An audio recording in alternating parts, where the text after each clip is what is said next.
গর্ব করতে পারেন পুলিশ সুপারকে নিয়ে।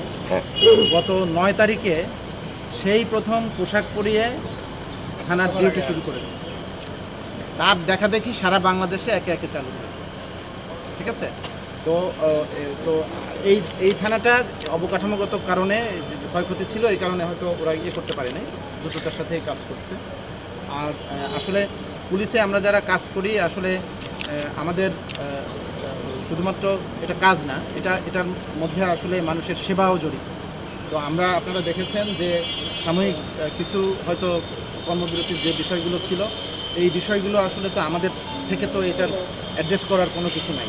এটার জন্য আমাদের মাননীয় স্বরাষ্ট্র উপদেষ্টা মহোদয় উনি শুনেছেন এবং উনি ব্রিফ করেছেন এবং এটা ওনার মাধ্যমেই আমরা পরবর্তীতে জানতে পারব।